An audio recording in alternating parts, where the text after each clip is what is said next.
If you've been trying to become someone new from within, you're in the right place. Welcome to Your Colorful Path. This podcast brings you real proof of what's possible when you choose meditation, inner work, and self-belief. Because when you live only from the human lens, life can feel like an obstacle course. But when you align with the divine in you, life becomes a colorful path, guided, adventurous, and deeply aligned. I'm Charu, your host. Let's begin. Hello and welcome to Your Colorful Path with Charu. Mark Ruegg was told he was inoperable, incurable, and terminal. It was a 4-centimeter tumor in the head of my pancreas, spread to my lymph nodes and my liver. Basically, I was stage 4 pancreatic cancer. They gave me a regimen of 2 different chemos, a carboplatin and an etoposide with an immunotherapy. But they kept telling me that the best they could do was stabilize the tumor. That shrinkage and elimination was out of the question. It has been 2 years and I'm celebrating. I have had multiple CT scans, multiple MRIs, and every single one says there is no evidence of disease in my body. I really wanted to speak to Mark because when I heard his story, I was like, this isn't just a miracle story. It's a deeper question. What happens when your identity changes faster than your circumstances, than your diagnosis? Because if the body can create disease, the body can also heal. We have heard that so many times, but how many times do we get to see living proof of somebody who's done that? And Mark's story is a living case study in exactly that. In the middle of his chemo and other treatments, Mark and his wife, Buffy, made a different choice. They committed to meditation every day, changed their lifestyle, regulated their nervous system, and most importantly, trained their belief from choosing death to choosing possibility, choosing healing, and choosing life. So if you've ever felt like your condition is too specific, too complicated, gone, or if you've been trying to heal, but keep getting pulled back into fear, this conversation is for you. Today, let's welcome Mark Ruegg. Mark, welcome to Your Colorful Path. Thank you for having me. I'm looking forward to talking with you and sharing, and I'm just grateful to be alive and grateful to be here. Your joy is infectious, and this was one of the things that stood out to me the most in your testimonial. Yeah, I mean, when you're told that you might not have another day on this earth, every day becomes so much more special. I was diagnosed almost 2 years ago, and the joy of just being alive. I was just doing a walk today. It's Sunday. I'm in Marina del Rey, California, and I'm walking around the marina. It's a beautiful day, and so many people are out just enjoying life. And I can't help but walk by them and just smile. I see these old couple holding hands. And, before I got sick, I was actually on this longevity path and I was trying to live forever. And then I got sick and I realized it's not about quantity. It's about quality. Getting old, it's a gift. It really, truly is. Not everybody gets to receive that gift. So whenever I walk by and I see this older couple holding hands, I'm just so happy for them that they get to see it. And yeah, I'm in love with life, Charo. I just love life. Yeah, it comes through and it's so infectious. I remember watching your testimonial. Anyone who's listening, Mark's testimonial is linked in the show notes. And you absolutely need to go watch it. When I heard your story, I felt like life is beautiful. And it was interesting because it's pancreatic cancer. And that story can go many ways. It can fill people with dread and despair. Or on the other hand, it could also feel like a doomsday sort of terminal diagnosis. So I want to start there. A diagnosis to me is information. To the person that gets it, it's rarely just that. And I know you got surprise from life when this diagnosis came. Could you share a little bit about that moment and what really went on? Was it that you thought when they said it was terminal, inoperable, incurable? The biggest gut punch that I've ever received. It just knocks the wind out of you. You're in shock. You're confused. You're angry. You're sad. Like just a flood of emotions go through you. And it was crazy because my wife couldn't be at my diagnosis. She had to work. And so she went on Zoom. So I was with her on Zoom as I'm talking to the doctor. And this doctor comes in and he's telling me that I have stage 4 pancreatic cancer, and it just doesn't resonate. And I'm like, what does that mean? And he basically says, well, you have about 4 to 6 months and I'd start to get your affairs in order.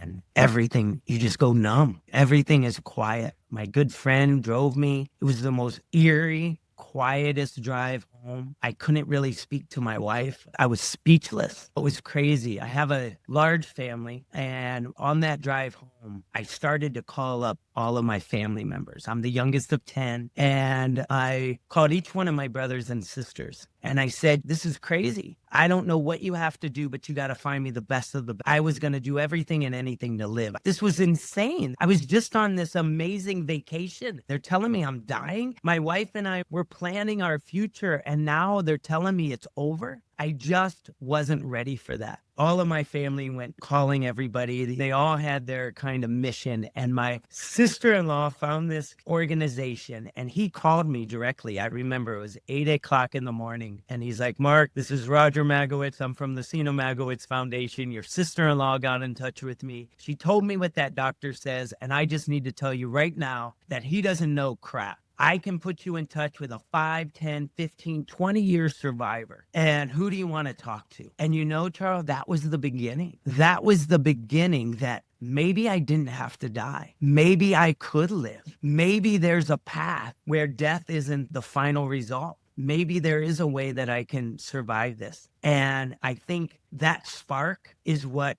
ended up creating a whole bonfire inside of me. And it became all about healing and less about dying. I was thinking, I was with you in the car, the internal battle between, am I accepting this? Like, should I really get my affairs in order? No. And I feel like I heard you say very clearly internally, no, I want to live. 100%. And nowadays, I get so angry at these doctors. I get so mad that they put a time frame on these people's prognosis, because for most, they don't understand that there's another way. They take it as gospel. And unfortunately, a lot of times it becomes this self-fulfilling prophecy. I cannot tell you how many people that I have spoken to in this community who have been given this diagnosis, who just listen fully what the doctor said, and almost to the date they pass away. That's how ingrained these doctors get inside their patients' heads. And I'm like, if you're that powerful, let's do it. Let's do it for good. Yeah. Let's at least talk about possibilities. Let's talk about options. Let's talk about so many more things instead of a time frame and to get your affairs in order. That oncologist was soon fired. We left him and we ended up finding a specialist.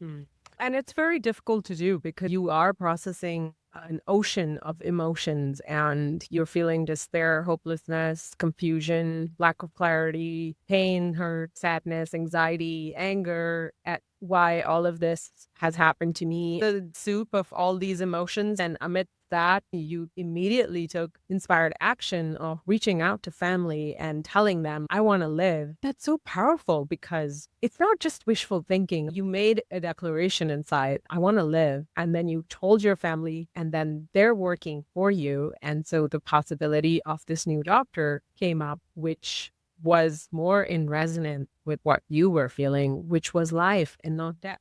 100%. And I mean, there's just not enough time in this program for me to talk about all the crazy synchronicities that happen along the way that show me that I was making the right choice. I'm not going to say that doubt doesn't creep in, because doubt creeps in, but there is something inside of you. I've talked to so many cancer survivors now, and people who were told they couldn't and wouldn't survive, who are not only alive today, but they are thriving. And each and every one of them had this inner knowing, this inner something inside them said, no, this is not happening. This is not the path I'm going to. I think belief is so important. I have this whole book that I'm writing now. It's called The Healing Recipe. And in the healing recipe are these 7 main ingredients And belief is number one. I liken it to the dough of the pizza because without the dough, you just have a bunch of ingredients that are spilling off onto the floor. But the dough, that's what holds it all together. So you need that belief, because if I gave you the diets, the meditations, and the spirituality and the positivity, but you didn't have the belief, none of it is going to work. So the belief is the most important ingredient. And that's where I start with people. I need them to understand that healing is possible. And it all starts with a belief that you can. Yeah.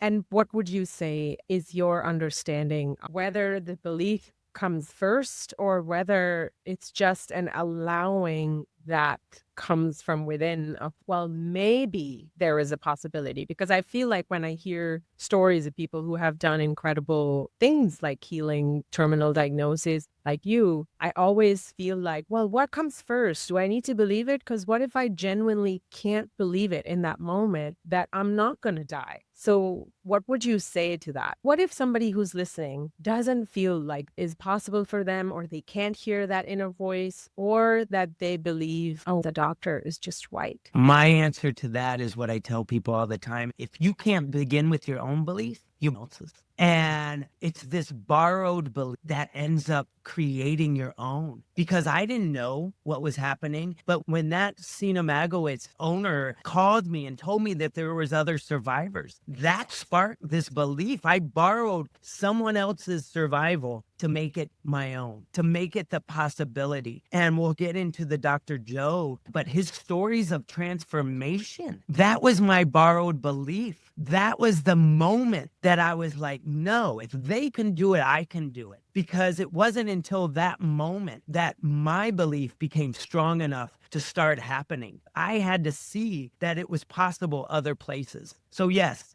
it doesn't have to automatically instill in yourself. You can borrow it. And that's why I tell people, I send everyone to Stories of Transformation, the book Radical Remission, the documentary Heal, because these are I want people to see so that they can start to see it in themselves.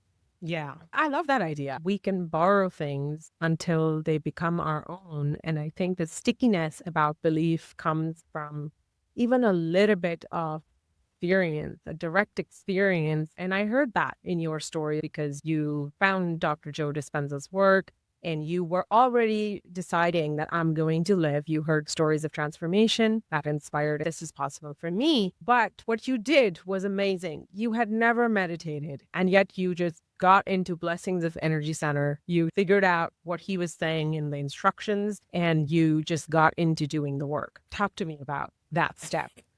So I ended up finding a specialist. They ended up giving me this protocol of 2 different chemos with an immunotherapy. Everything happened so fast. And they want to start with the chemo. I don't know if they are meaning it, but there's fear techniques and they get you so fearful and so afraid that if you don't do this thing, then you're going to die like tomorrow. I found a specialist. I jumped in. I did my first round of chemo and I was on the couch recovering. And while I'm recovering, I'm going through the emails. Everybody's inundating your mailbox with get well cards and whatnot. And this friend of mine, Michelle, she sent me the documentary Heal. Something said, put down your laptop, stop looking at emails and see what the heck this is all about. And I watched that documentary Heal. From there, I saw so many different people that I ended up getting involved with. Anita Morzani, there's Greg Braden, and Dr. Joe Dispenza was on there. And so I go to Dr. Joe's website and I'm looking and I see the stories of transformation. And these people are talking about healing. And, you know, even my specialists and my support groups, I joined the pancreatic cancer support groups, and everyone in my Western side,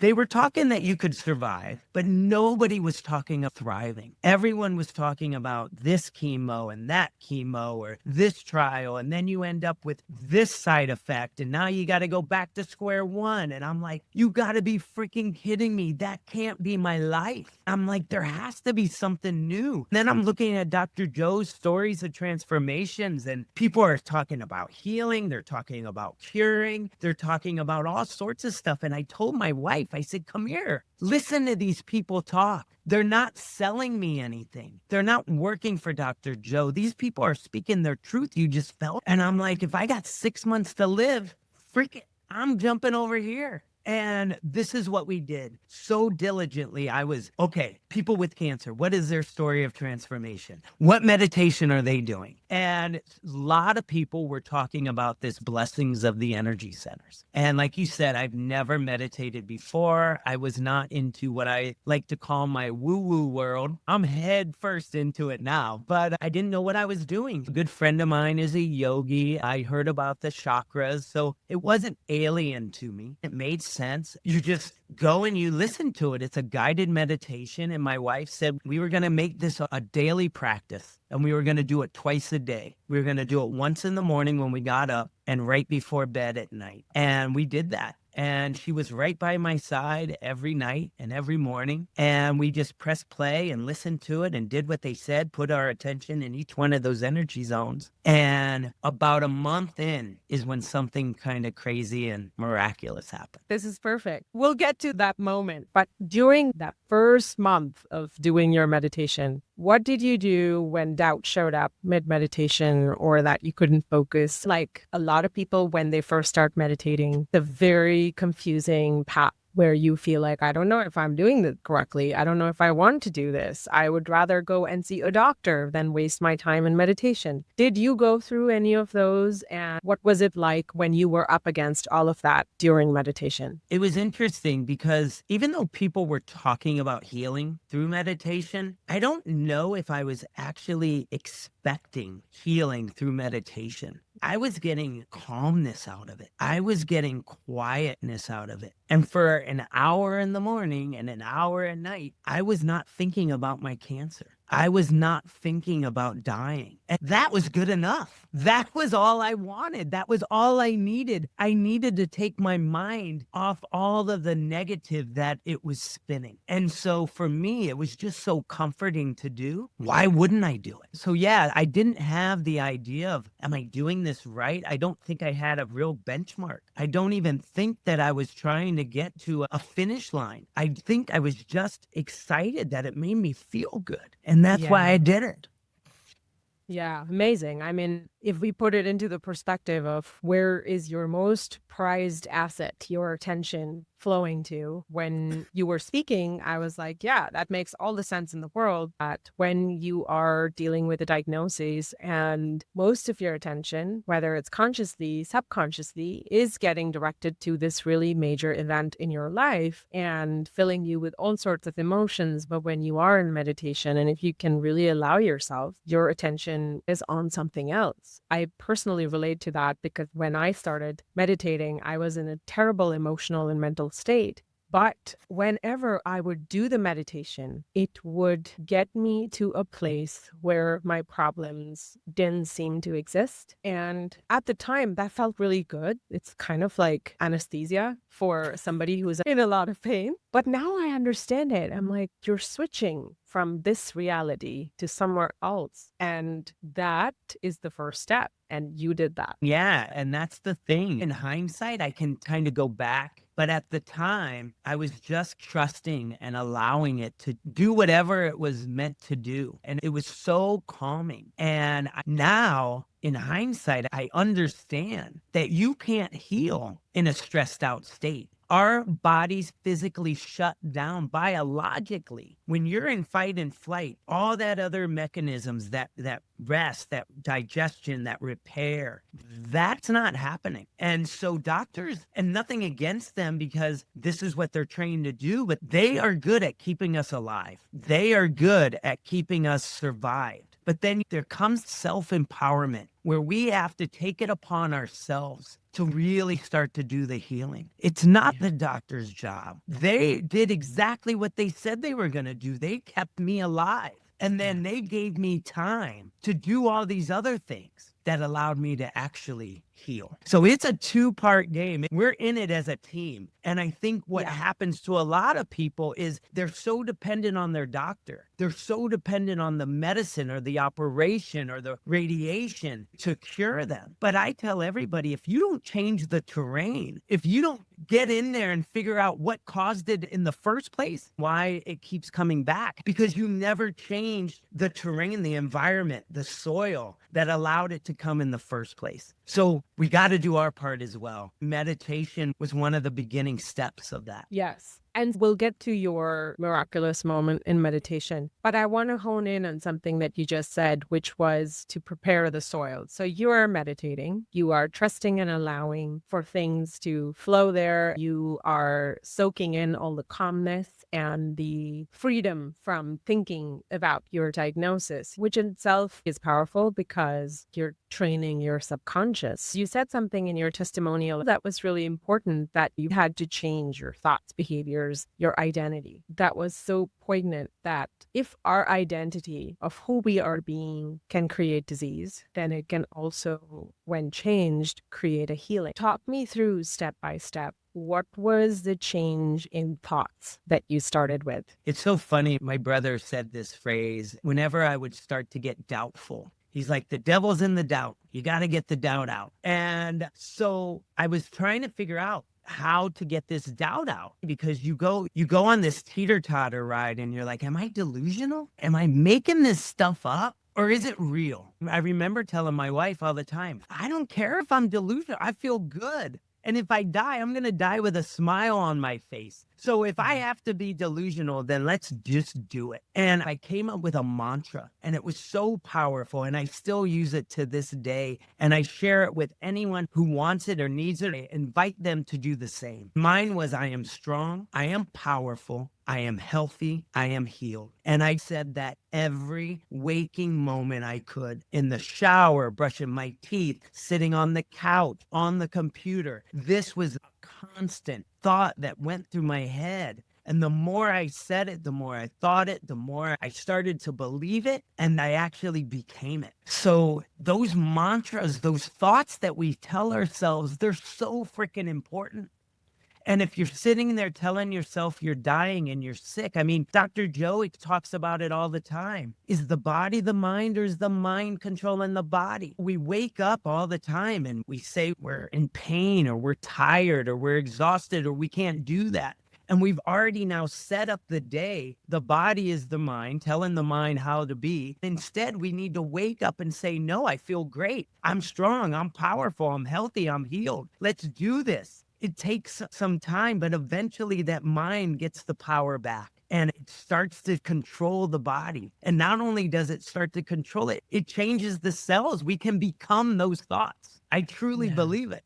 Yeah. And that's the power of subconscious mind. I was just reading Dr. Joe's book, Becoming Supernatural, yesterday, and there was a pyramid graphic that he has in the book where the top 5% of the pyramid is like your conscious mind, and then the rest of it is all the subconscious and unconscious. And he was making the point that's really what is controlling you, is programming you. Nobody really tells us about this important part of ourselves. We don't really know how much our subconscious patterns are running us. So you may want your healing, but you may be secretly sabotaging yourself with the constant loops inside that are running and saying, yeah, but you are special. This is too hard. You should just be happy with what you have. Don't be too big for your shoes. Healing doesn't happen like that. All of those running in the backdrop of what you are saying to yourself, that's when the subconscious comes up. If you really want to know what your subconscious is up to, and you're sitting with a cup of tea, staring out a window, what is running? What is that voice saying? Many times,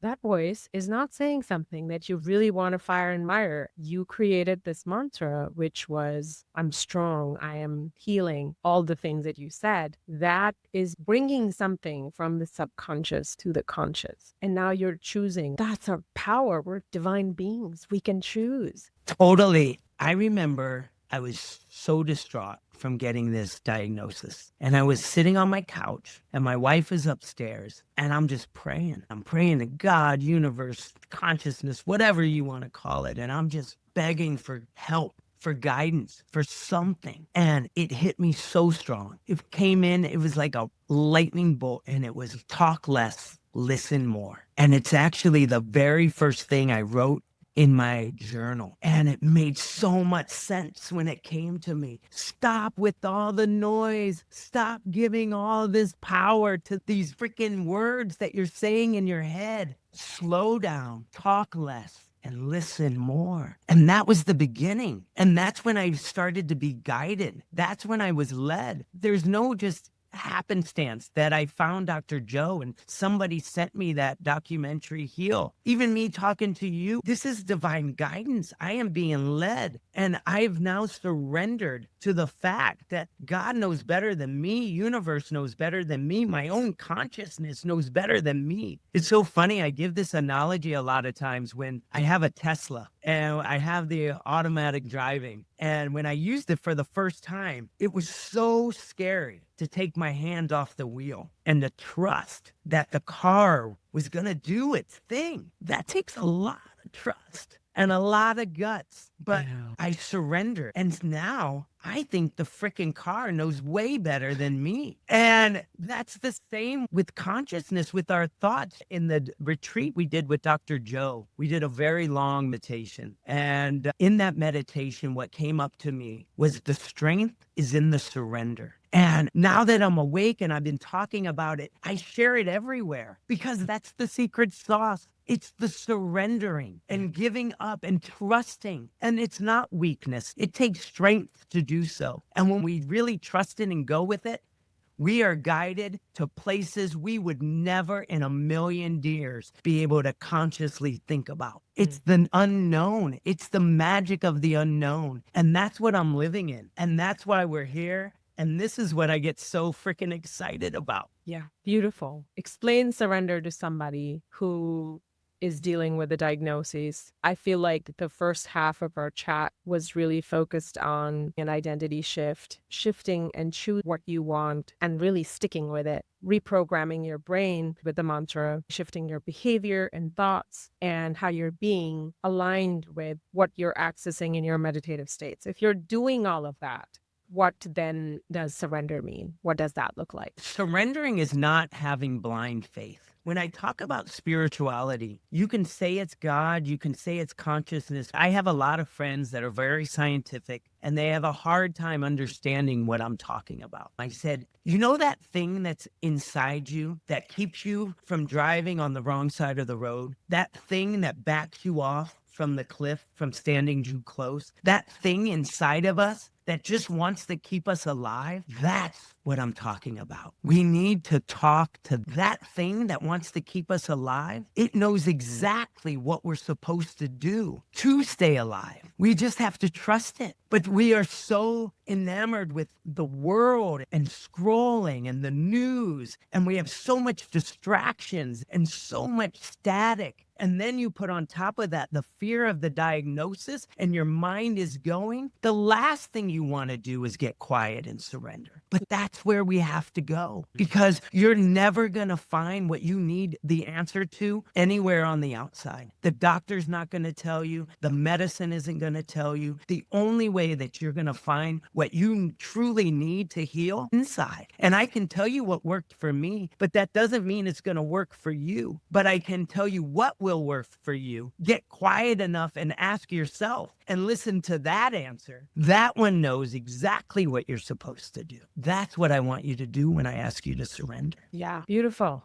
This is a slightly different definition of surrender, and I can totally get on board with it because, in effect, we're saying surrender the external, the noise, just surrender all of that and go inward, because that's where the answer is. That's where that spark is that is going to tell you, like in my case, my journey started with, this is not the end. And I was like, okay, then show me the way. And it did. And for you, that spark was like, this can't be it. I choose life. And then that was it. But if you are not listening, if you are not surrendering the external, you can't listen. So it's not that you're special and you don't have answers and you don't have divine connection because you didn't win the lottery of divine connection. No, It may be that you're just so focused on outside and diagnosis and doctors and data and statistics that you can't listen to that divine consciousness inside saying, no, no, no, don't surrender to any of that. Surrender here. Beautiful, Mark. So you're a month into meditation. You've been doing morning and evening with your lovely wife and changing your beliefs, behaviors, thoughts during the day. Comes this moment. Yeah, we agreed we were going to do this thing, and we were doing it twice a day. And about a month in, I get hit with this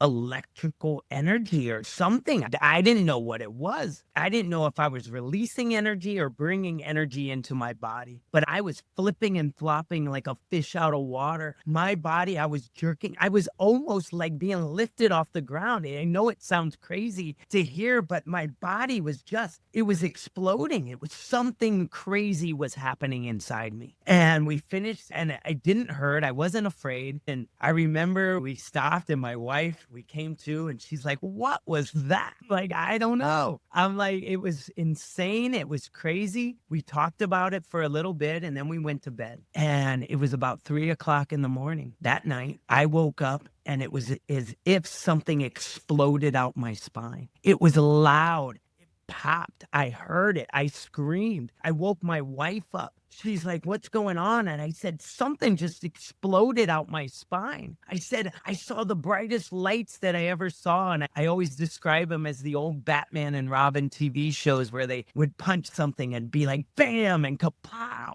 And I'm like, this is what I saw. And she's like, you're dreaming. I said, Buffy, if I'm dreaming, it's the most realistic dream I've ever had. It was so intense. And we talked about it. We went to bed, and I was already scheduled for a PET scan about 2 weeks later. And we went in for that PET scan. There was no tumor in my pancreas. It was a 4-centimeter tumor in the head of my pancreas. It was pushing up against my bile duct. In fact, we ended up having to do a stent to keep that open. It was spread to my lymph nodes. My liver was black and white. They were telling me all the black, that was cancer. They were telling me that even with the protocol, the chemo and the immunotherapy, the best case scenario is maybe we can shrink it a little to give you some relief from the pain, but there was no talk of healing. That was impossible. They were doing this to keep me alive for as long as possible. And now there's nothing in my body. It was insane. Wow. We get the PET scan, and there's just this sense. I knew it. That tumor exploded from my body. I can't scientifically explain how or why it happened, but from that moment on, I knew I was healed. And I had a saying, because the doctors were like, Mark, it's not showing up in the scans. It's probably in the cellular level. It's minuscule. They're like, so we have to keep going. And I just remember I had this saying that I would tell my wife. And I said, I know I'm healed. I'm just waiting for the doctors and the scans to catch up and tell me what I already know. And that's what we did. I knew I was healed. As I said, that tumor was pressing against my bile duct. It was making me go jaundice. And so they had to put a metal stent in. My body rejected the metal stent. I ended up in the hospital, 104-degree fever. It was a whole thing. So they had to replace it with a plastic one. And the problem with the plastic one was that they were going to have to replace it every 3 months. And I'm like, I can't believe this is my life. I got to do this every 3 months. And so I was getting these scans back. I had the PET scan. I might even have had another CT scan. That CT scan was showing no evidence of disease in my body. And so I go to this doctor to get this stent taken out or to be replaced. And I asked him, I said, Doc, look at my scans. Everything's looking good. What are the possibilities of just taking it out altogether? And he's like, I'm sorry, Mark. That's just not protocol. He's like, if we do that, I'm sure it's there. It's just not showing up in the scans. If we take it out, you could get scar tissue. Then when you need to go back in, it's going to be more difficult. I'm sorry, we just can't do it. And I was like, okay. He goes, but I tell you what I'm going to do. I'm sure I can look for it. I can find it. I'll measure it. And when you come to, we can at least talk about it. I said, fine. So he puts me under. I come to, and this doctor, who's the head of the department there at Cedars in Los Angeles, my entire oncology team works there because of him. He's seen it all. He's jumping around like a kid in a candy store. And he's telling everybody, this man is a miracle. It's a miracle. He's like, I have never in the course of my career seen a tumor disappear from the pancreas in my life. And he took that stent out and it has never gone back in. Multiple CTs, MRIs, there has been no evidence of disease this whole time. So, yes, I waited patiently, but finally, the doctors and the scans caught up and told me what I already knew, that I was strong, I was powerful, I was healthy, and I was healed. Ooh, I had chills when you were talking. How long did all of this take? Because it's been 2 years since you've been Right? fully recovered and healed. What was the timeline like from the moment you got your diagnosis to this moment? I was diagnosed November 6th. I know it well because it's my wife's birthday. I started my first round of treatment in December. I think I found Dr. Joe and his work in January. And by February, I was having that PET scan. I had 2 doses of chemo with the immunotherapy by then. But I was going to do 6 rounds and then I was going to be on immunotherapy indefinitely. And even with that concoction, healing was impossible, curing was impossible, getting rid of the tumor was impossible. So this all happened in 1 month's time. That's incredible because if you follow the whole timeline, you were given 4 to 6 months to live. And it's kind of funny that you changed your situation around in 4 to 6 months to you're here 2026. You've been fully recovered 2 years later. That's incredible. So it's an incredible hope shot for anybody who is listening who feels like they have very limited time. You may have very limited time, but you can choose what to do with it. What you choose decides what the outcome is. And I think your story is much the exemplar of that. I always like to tell people because everyone's like, oh, you had this miracle happen and it just kind of happened overnight and now you're healed. And what I believe is that it wasn't that this lightning bolt happened and I was healed. I think it was the path that I was on. It was the path that I was led to. I think that's the miracle because this path that I have now taken, this journey, the first year was all about me. It was all about me healing. I went into this healing bubble, I call it. And I had to. It was self-preservation. Then I had this no evidence of disease on my scans. I spent all of last year trying to figure out what it is that I did. I've read more books in the last 2 years than I think I've read in my entire life, trying to understand it. And this year, it's all about sharing what I learned. And I think that was my path. I think that was my purpose. That's the miracle. I always love to share that little joke, and I'm sure you probably heard it, but it's the guy that's on the roof and the flood's coming and the water's building up and the neighbor runs by and he throws him the life preserver and he's like, oh, I don't need it. God's going to save me. And the water keeps rising and it's coming up. And finally the neighbor comes by on the boat. And he's like, jump in. He's like, no.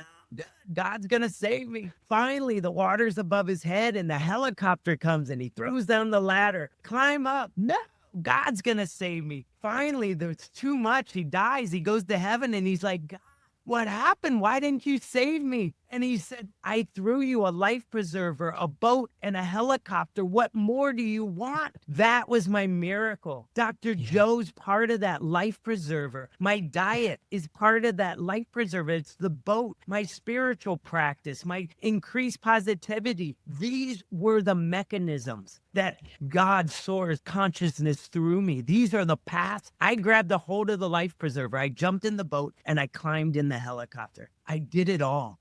And that's what I want to share to your audience and to anybody that I talk to. If we do the work, if we surrender and we trust where we're being guided and led, it just always seems to work out. Yeah, beautiful. Thank you. I love that joke. It's a joke. It's like so true for a lot of us at different points in the path. I think if you can listen to that inner voice that's there, then that inner voice is going to tell you like, yeah, we're going to make that leap. That helicopter is there for us. I think that the missing part of the puzzle for a lot of people, like Dr. Joe says, for anything to become real, you have to accept the thought, you have to really believe it, and you surrender to it. What thought are you accepting, believing, and surrendering to decides what type of life you have. You could have so easily accepted the diagnosis, believed that life is very short, and surrendered to the idea that you really did have 4 to 6 months. You could have gone an entirely different way, and yet this is the creator in you saying that you can write a different story and you choose. That's where free will comes in. Like, sure, this can go this way or that way, but what's your will? What do you want? And to really commit to that. I sensed in your path this deep commitment to life that is exceptionally strong and powerful and just amazing. I'm so floored by the fact that somebody who was given 6 months to live actually said, well, I'll take the 6 months and I will extend it. Everybody is on their own journey and their own path. And who am I to judge? But when I see people just giving in to the fact that they're dying, I mean, diet was a huge part of it, but they're eating whatever they want because they figure, well, this is my last meal, or I'm only have so many months. I should enjoy it. You can't be in two lanes at the same time. You're either dying or you're healing, and you got to pick one. And if you're going to pick healing, you got to do everything possible to make healing happen. You can't be going back and forth. You got to pick a lane and stick to it. And so I picked healing, and I was going to do everything and anything that was going to lead me down that path. So tell me, what changes did you make? I'm from Ohio. I'm a meat and potato guy. I loved my cocktails after work. I'm in production. We have what they call a craft service tables, which is basically just snacks. So full of sugar. I loved taking my breaks at the craft service table. And so I had to start eliminating some of these things. Processed foods, number one. Ultra processed foods. It's probably the worst for us. You know, we're having a huge epidemic right now. One of the major demographics that are suffering from cancer right now, 20 and 30-year-olds with colon cancer. It's insane. I'm talking to 3 different sets of parents now with kids under the age of 26 suffering from colon cancer. I went from this meat eater, processed, sugar, to a whole food plant-based diet. I wanted everything that was natural. If you can't pronounce it, you probably shouldn't digest it. And so I became a label reader, and I was eating whole food plant-based. I ended up eliminating meat, and I don't get on a big kick between meat versus no meat. I think it's really the processed foods. Sugar's so important. I always tell everybody, cancer loves sugar. And if you don't believe me, ask the doctors how they do a PET scan. Because a PET scan is basically you fast. So you're starving your cells from food, and then they shoot you full of this radioactive glucose, which is basically radioactive sugar. And then they know that cancer cells are more aggressive than normal cells. So they go and gobble it all up.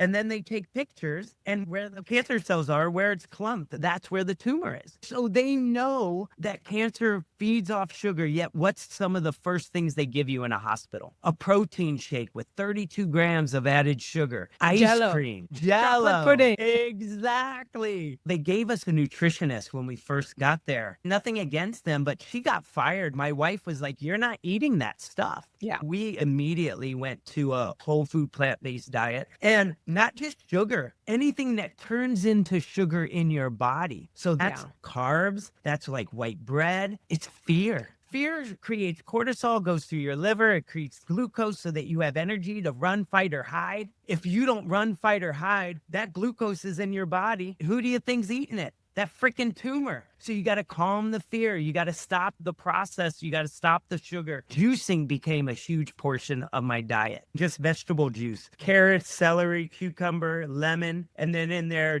turmeric, ginger, and garlic. All very anti-inflammatory. I was drinking about 32 to 64 ounces of vegetable juice a day. You'd have to eat a heck of a lot of salads to get that amount of nutrients in your body. And what's amazing is your body doesn't even have to digest it. It goes to work right away in your body. So you want to get as nutritious as possible. You want to weaken that tumor. So you want to start giving it good food. You want it to cut off its food source. Because no matter how you're fighting it, whether it's holistic, whether it's Western meds with chemo or radiation, you want that tumor as weak as possible. And the way we weaken it is by strengthening our own body and by getting rid of the inflammation. I always use this analogy a lot when it comes to cancer. Our bodies can't fight what it can't see. And a lot of times our cancer hides in our inflammation. It's like driving through San Francisco on a foggy day. You can't see anything. How Yeah. do you think your body is going to fight that cancer if it can't see it? So you got to lower the inflammation. You have to boost that immune system, and a good, healthy, whole food diet can help do that. Beautiful. So this was diet. What else did you do? Like I said, my healing recipe consists of these 7 ingredients, which is belief, meditation, spirituality, decreased stress, increased positivity, diet, and exercise. I'll give you just a brief example. Exercise, so important that our body moves. You know, my tumor, my cancer was in my lymph nodes. And you always hear a lymph, but I didn't know what the heck lymph was.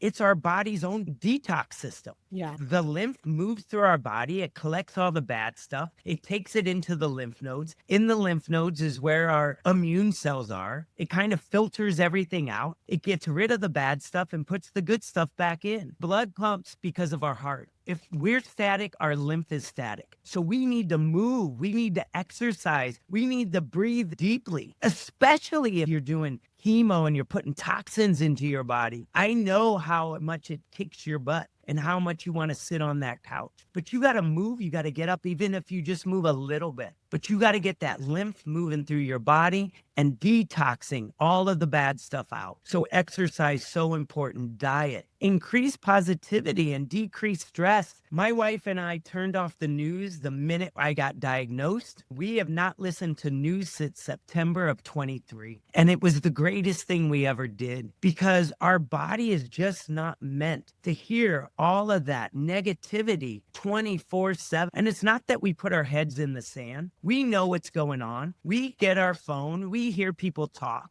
But we don't need to be inundated with it over and over again. That was one of the best things we could do. Increase positivity. We replaced the news with comedies. We ended up laughing. We went through the entire comedy section of Netflix. And even our suspense movies we stopped doing. We didn't want to raise that heartbeat.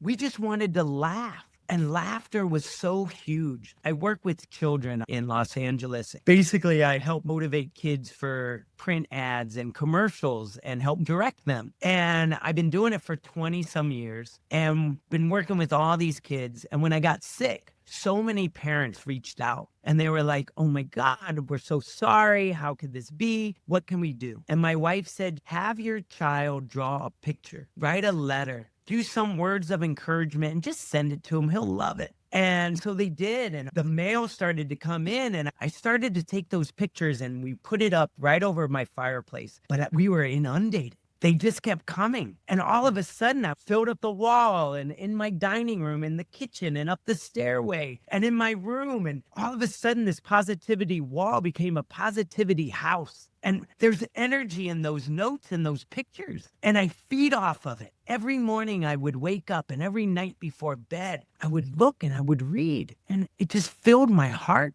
It filled my soul. And it filled my cells with love and joy and positivity. All of these things are important. And one of my biggest things that I did, kind of a combination of a lot of things, and it just kind of happened. When I was starting to get better, I wanted to make this daily practice of getting 10,000 steps in a day. So I started to do my walk. And what I ended up realizing is I was actually walking in 4 parts. My first part of my walk was in gratitude. I would just list everything I was grateful for. No matter how sick I was or no matter how bad I had it, I knew that there was other people that had it way worse than me. So I was just grateful for where I was. And I walked in gratitude. And I knew that I was getting better because people were praying for me. I knew that I was a walking testimony of answered prayers. So I just wanted to pay it forward. And so I started to walk my second half in prayer. And I would pray for everyone, anyone who was sick, anyone who would call me, my family, my friends, my town, my country.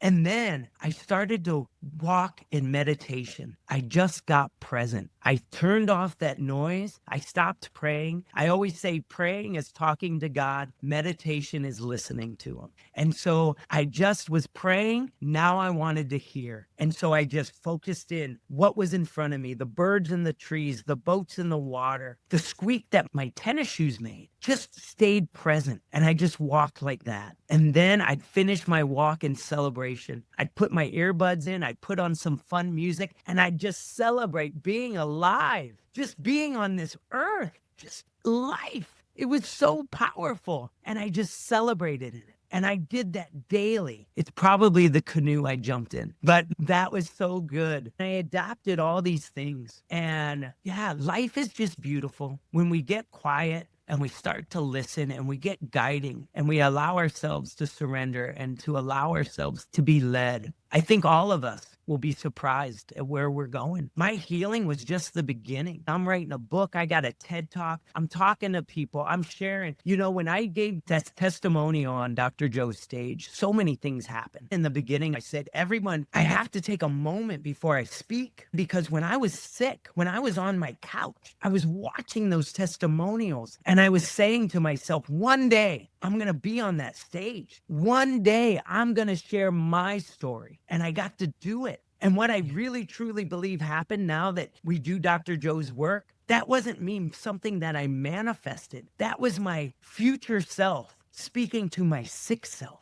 And we came together in that moment on that stage. That mantra wasn't something that I created. That mantra was my future self telling me that it's okay. You are strong. You are powerful. You are healthy. You are healed. Trust me. We got things to do. Yeah. And now I'm talking to my other future self. Where am I going to connect with him in the future? And when we connect, then I go into another future. We just keep moving boxes. And this is my life now. And I'm just so excited for it. I'm so excited for you. I feel like your story and the different steps on your path, it reminds me of the name of my podcast, which is Your Colorful Path. And why I came up with that name was because when you live your life with the understanding that I'm only human, very limited, small, it's like an obstacle course. And you are constantly just going from one obstacle to the other. But when you meet the divine in you, the future self, the higher self, life actually goes from that obstacle course to a colorful path,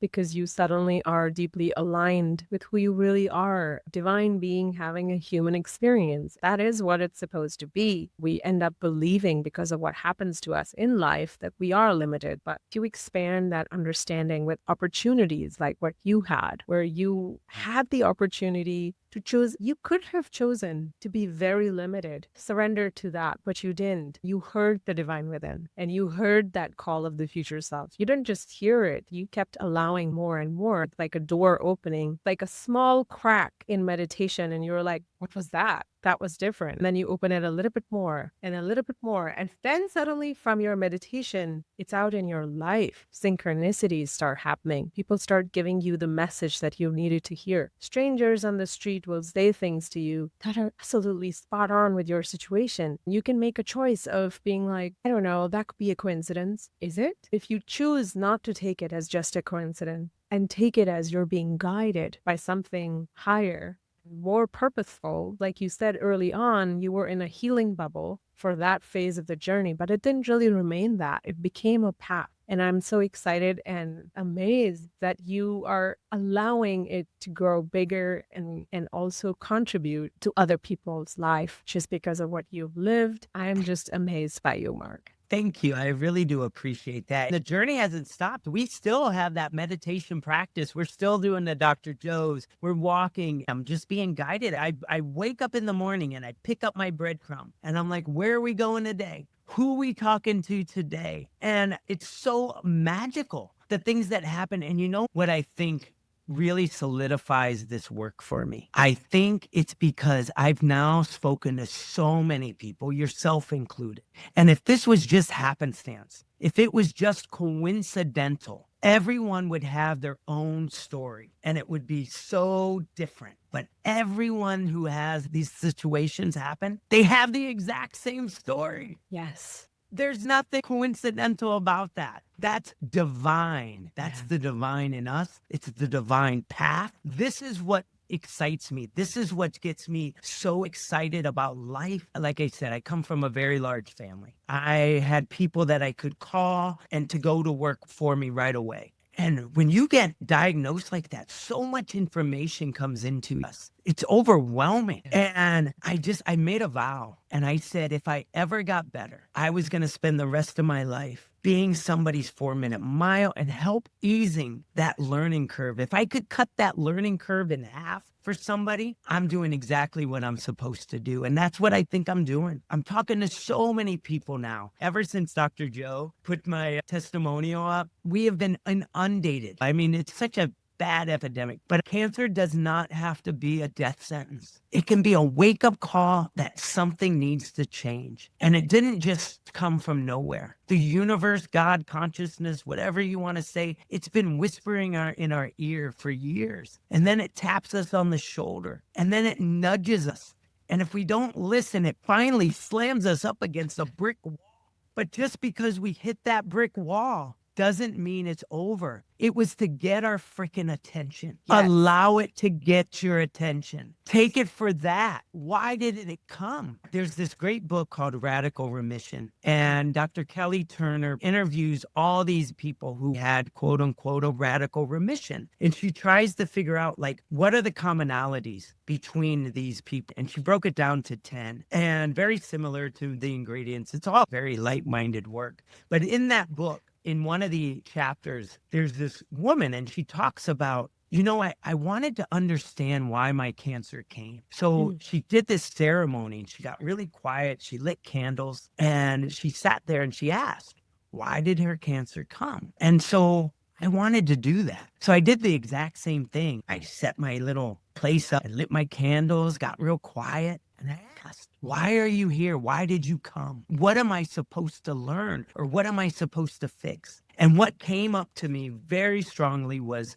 fear. Was vibrating on top of everything that I was doing. I didn't know it. If somebody who had looked at me and said, Mark, are you fearful? I'd been like, I'm the least fearful person. But when I got deeper, I started to see I was fearing that I wasn't making enough money, that I didn't have enough clients, that I wasn't saving enough. Was I doing the right things? There was this under vibration of fear that was just sending this information into cells. And when I realized that, I was able to start to calm it and ease the fear and ease this information that was being told. And meditation was one of the most important parts of that.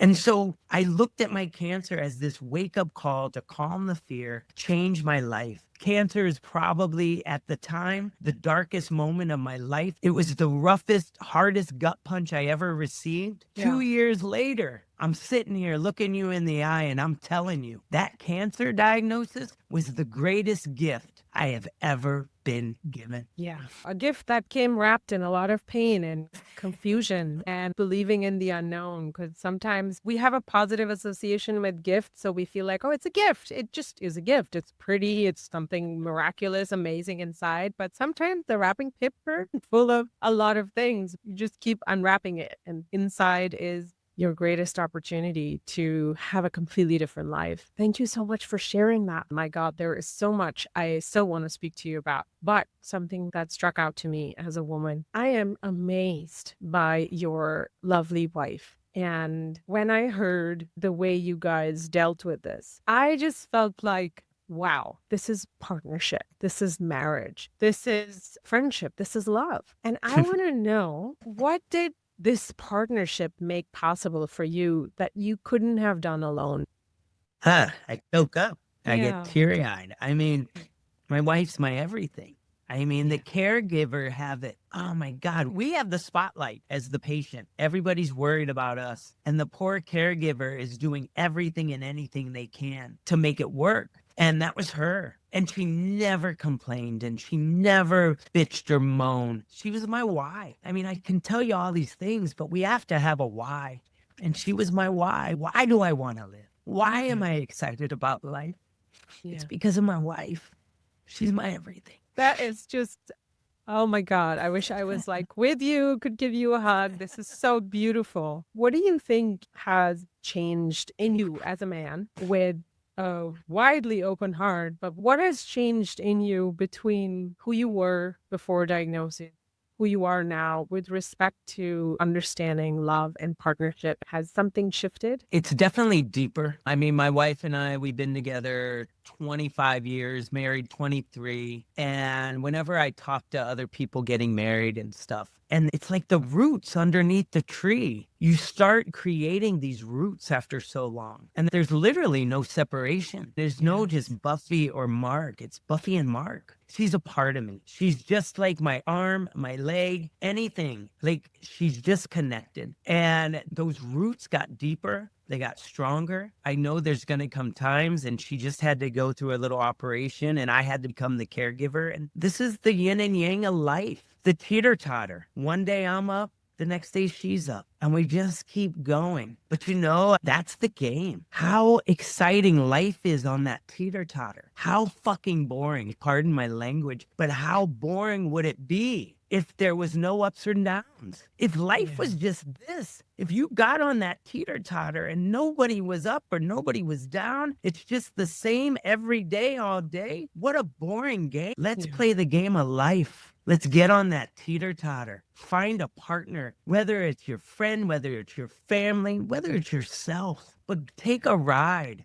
And just because you're down one day, wait it out. Eventually you're on top. I give this analogy in life. If you want that high swing, if you want the ball of the pendulum to go really high, the only way you get it there is by going really far back. If you don't want a lot of pain, you don't want a lot of suffering, unfortunately, sometimes you only get this little bit of life. But when you have some of those darkest days when it's pulled back, just stick it out. Trust. That's just the pendulum being pulled back. If you stick with it long enough, it's going to hit and your up day is coming. I just know it. We just got to hang in. We can't give up. We just got to trust. And you know, sometimes you just have to be a little delusional. Well, yes. If delusional means not accepting everything our mind is coming up with, because I think it's just trying to keep us safe, and safety is not always the number priority of life. I think life is very adventurous and colorful. Exactly. And I think that's what I love about Dr. Joe so much. What I love about his getting into the unknown. If you can think it, well, then it's known. You got to trust in this unknown and this thing that your mind's not even conceiving of yet. That is so amazing. But we only get there by doing the work, by getting quiet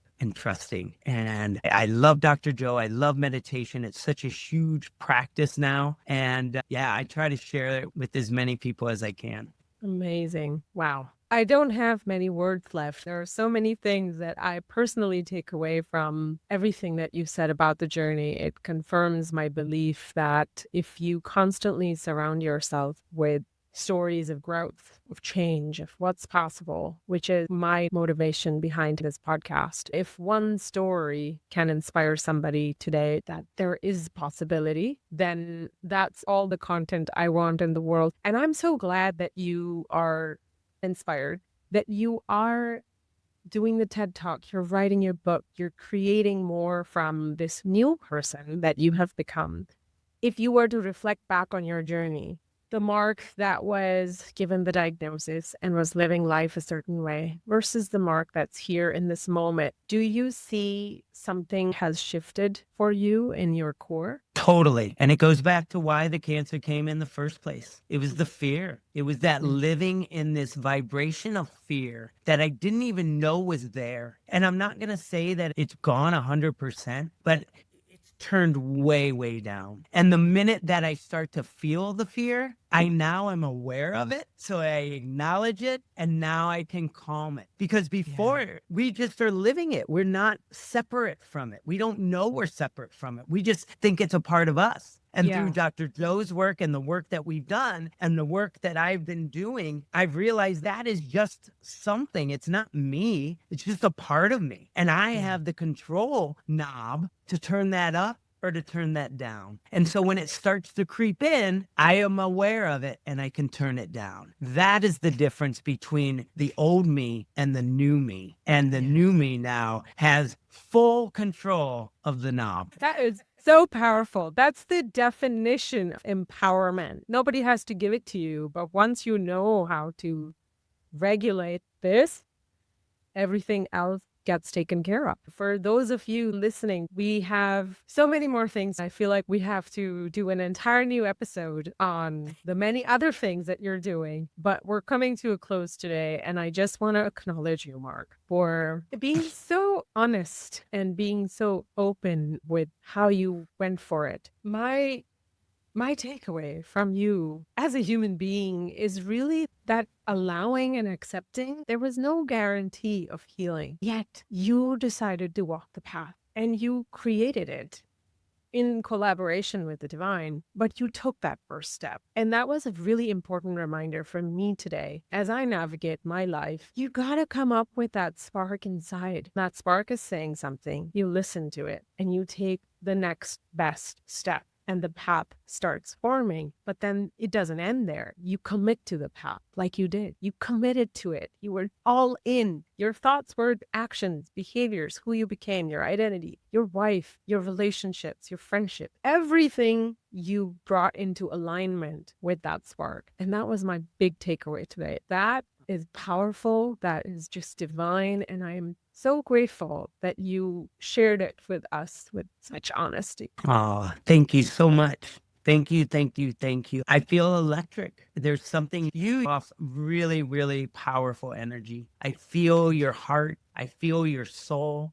And I feel your work. We're that pebble in that pond and we're creating those ripples. And eventually those ripples are going to become waves. And we are going to make a difference in this world. One ripple, one wave at a time. So thank you for that. Thank you for you. Thank you. I wished I was right there with you and we would just go out for dinner right after this and just enjoy more of your infectious joy. But we really needed that today. And for our audience who wants to get in touch with you and wants to know more about what you're up to. Yeah, right now I'm being more vocal on Instagram, so they can find me on Instagram under my full name, Mark Allen Ruegg. On there, I also have a link to my Substack. I'm starting to write a little bit more. I'm loving that. I'm working on a little PDF, which is kind of a precursor to my book, so that I can just send out to people if they need to know, like, what all did I do? So I'm trying to put it all succinctly into order so people can just have a little taste of what I did so that they can start applying that, which is diet and juicing and meditation and my little walk with God type thing. So just reach out to me. Send an email. My email is markallenruegg@gmail.com. Send an email. Find me on Instagram. And if I don't get back to you right away, just stay tuned. I'm going to. Maybe there's a day I won't be able to do all that. But at this moment, if I can talk to you, if I can be a little spark of hope, help you with that learning curve, and possibly be a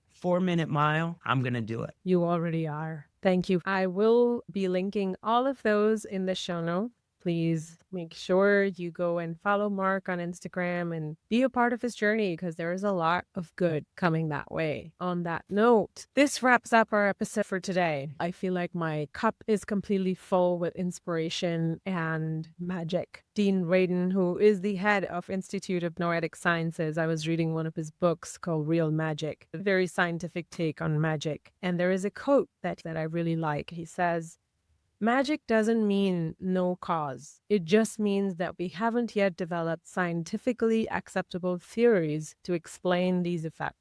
I really feel like Mark's story is magic. It feels like magic because we may not have the medical or scientific evidence to really prove one step from the other. I also believe that the proof is in the pudding, and the pudding is alive and happy and really joyful and completely healthy. So anyone who is listening today who feel like you can't get rid of cancer or anything that is terminal, I hope that this episode proves to you that you have the power and divinity in you to choose, that you can no longer just commit to the diagnosis and let that become your identity. Diagnosis is just information. Your identity is yours to choose and become. If this episode resonated, share it and be the reason someone chooses growth today. You can watch the video episodes on YouTube or audio episodes anywhere you get your podcast. Don't forget to hit the subscribe button and leave me a colorful comment. If you have follow-up questions or topics you would like me to explore, please visit me on divineamuleto.com. Link is in the show notes. As always, thank you for being here with me. Until next time, keep choosing your colorful path.